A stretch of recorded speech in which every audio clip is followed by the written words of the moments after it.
Hiya Chris, great to meet up with you at the range to do some further work on your swing. Just a quick recap on the key parts really from your last two sessions. I found the footage from your previous session, and apologies for the delay in posting this. I wasn't under the impression it was on anyway. Initially we were struggling with loading number 2 properly. You can see the hands were drifting up off hand plane quite early. The club face was quite hooded, very much above plane. And then from there was a drop down onto a pretty good plane, but unfortunately it just continued down a little bit too much, and the club face is quite shut to the arc throughout the swing. Right elbow gets a little bit too far behind you, and now you've got to do a little bit of a Rory McIlroy and really turn hard through it to prevent the push or the hook. Now obviously that was something we discussed in previous sessions, that if you wanted with limited practice time due to work and other commitments, then with the tendencies that you have, putting the weight forward and turning through the golf ball hard would certainly help eliminate your push and hook or reduce the effects of other things that you do during the swing. But on that swing initially, very little loading of number 2, very little cocking of the wrist, hand path a little bit too much or very much up too soon, getting above plane at P3.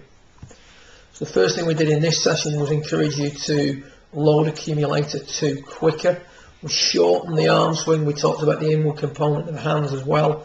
But having said that, I mean, largely this session was just trying to set the club sooner. And you can see when you do that, the club face is still hooded, but it's not as hooded.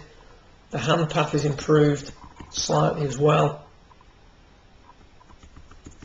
The position you arrive at, P3, is much more on plane. There's still a tendency to drop that club under, which is what we really looked at during this most recent session. Club under plane, slightly hooded, tendency to hook and push. Now at the start of this session you were complaining about hitting a few cuts. The hook and the push had gone, but you were hitting a few cuts. And again, if we look what's happening here, number 2 is loading better, but the hand path is really out. I mean, the hands are up onto elbow plane by P2. They continue to work above plane, and at the top of the backswing we've lost a little bit of connection here. Pressure point 5, left arm against the rib cage, and the plane of the arms is substantially more upright than the plane of the shoulders. Now the problem you've got from there, Chris, is that if you continue down along those lines, the club's going to be very much out in front of you, and you're going to hit a lot of cuts or pulls.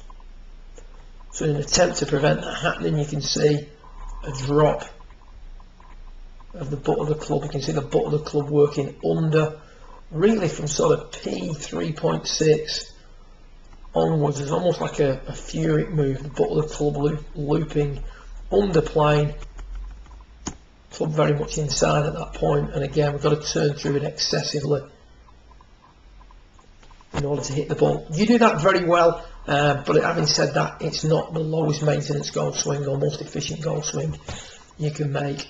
So what we talked about was loading 2 sooner and working the hands in more. So what we can see here is the drill that we talked about, where you actually fully load 2 and 3 prior to taking the arm swing, if you will.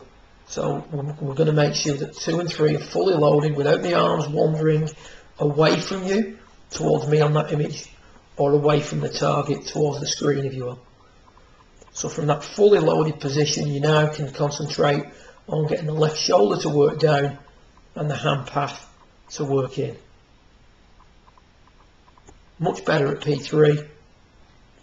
Top of the backswing position, I'm just going to play this through and back to the top. How much better the arms and the shoulders match up in that centre image compared to this first image. So on this one we're going to go from quite an above plane position. Just going to put a yellow line on there for us.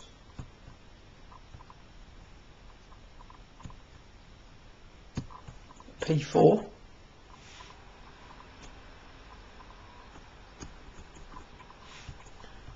So under plane position at P5.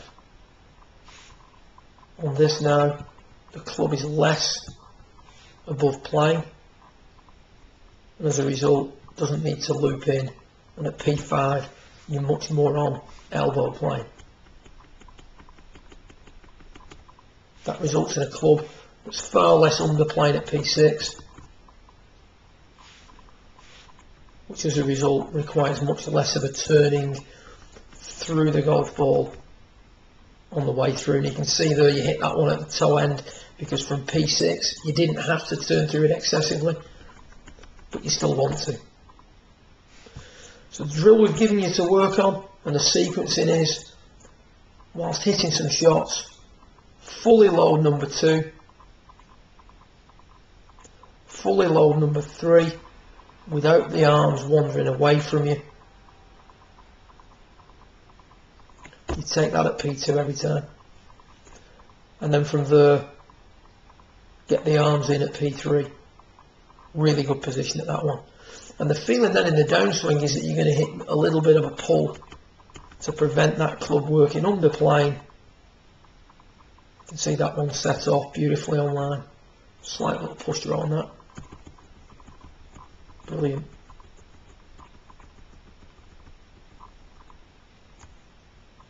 So we've got to get the hands in a little bit more at P3. We've got to load the accumulators in a little bit more of an efficient fashion. And then we've got to shift that plane a little bit to the left. Now we don't want the plane to the left. We want the plane line left of where it is. So moving in a leftward direction towards a neutral path. So previously we were too far on the plane, so we want to move the plane more to an inline condition. Good luck with it, and I look forward to charting your progress over the coming months. Well done.